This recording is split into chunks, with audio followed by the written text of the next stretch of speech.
अखिलेश की राह पर चल पड़े चंद्रशेखर रावत। इंटरव्यू के आधार पर मिलेगा विधानसभा का टिकट और शायद उत्तर प्रदेश की राजनीति में ऐसा प्रयोग करने वाली वो पहली बड़ी पार्टी बनने जा रही है जिसने चुनावी टिकट को सिर्फ सिफारिश, जातीय समीकरण या राजनीतिक रसूख तक सीमित नहीं रखा, बल्कि उम्मीदवारों के लिए तरह की परीक्षा ही शुरू कर दी है। जी हाँ, उत्तर प्रदेश की राजनीति में एक बड़ा और दिलचस्प प्रयोग देखने को मिल रहा है। आजाद समाज पार्टी काशीराम ने आगामी विधानसभा चुनाव को लेकर अपनी तैयारियां तेज कर दी है। पार्टी प्रमुख और नगीना से सांसद चंद्रशेखर आजाद रावत खुद टिकट के दावेदारों का इंटरव्यू ले रहे हैं। ये कदम इसलिए भी चर्चा में है क्योंकि समाजवादी पार्टी प्रमुख अखिलेश यादव भी कई मौकों पर संगठन और उम्मीदवार चयन में सीधे संवाद और मूल्यांकन की प्रक्रिया अपनाते रहे हैं। अब चंद्रशेखर रावत भी उसी तरह उम्मीदवारों की योग्यता और राजनीतिक समझ को परखने के रास्ते पर चलते दिखाई दे रहे हैं। दरअसल आजाद समाज पार्टी ने संकेत दिए हैं कि वो आगामी विधानसभा चुनाव में अकेले दम पर मैदान में उतर सकती है। पार्टी किसी बड़े गठबंधन पर निर्भर रहने के बजाय अपनी राजनीतिक ताकत को मजबूत करने में जुटी हुई है। इसी रणनीति के तहत टिकट वितरण से पहले उम्मीदवारों का इंटरव्यू लिया जा रहा है। पार्टी के प्रदेश अध्यक्ष सुनील चित्तौड़ ने जानकारी देते हुए बताया कि चंद्रशेखर आजाद 18 जून तक लखनऊ में रहकर विधानसभा टिकट के दावेदारों का व्यक्तिगत साक्षात्कार लेंगे। इस दौरान संबंधित मंडलों के अध्यक्ष भी मौजूद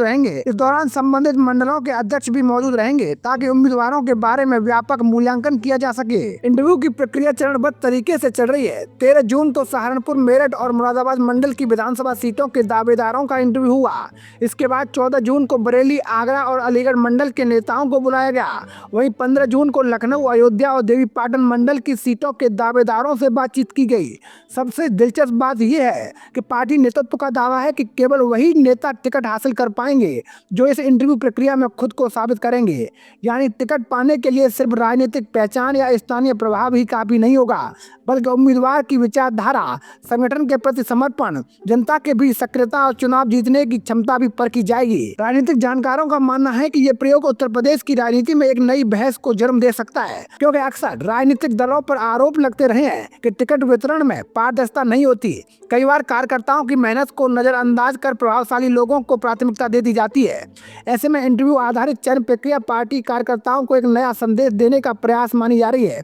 हालांकि विपक्षी दल इसे केवल राजनीतिक दिखावा भी कह सकते हैं, लेकिन इसमें कोई दो राय नहीं है कि ये कदम चर्चा का विषय बन चुका है, खासकर तब जब उत्तर प्रदेश में विधानसभा चुनाव की राजनीतिक सरगर्मियां धीरे धीरे तेज होने लगी हैं।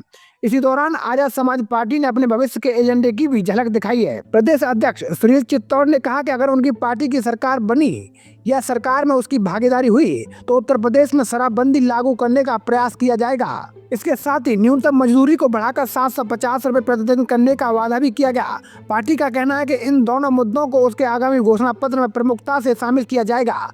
यानी आजाद समाज पार्टी सामाजिक न्याय के साथ साथ रोजगार, मजबूरी और नशा मुक्त समाज जैसे मुद्दों को भी चुनावी एजेंडे का हिस्सा बनाना चाहती है। अब बड़ा सवाल यह है, क्या चंद्रशेखर रावत का यह इंटरव्यू मॉडल वास्तव में बेहतर उम्मीदवार चुनने में सफल होगा?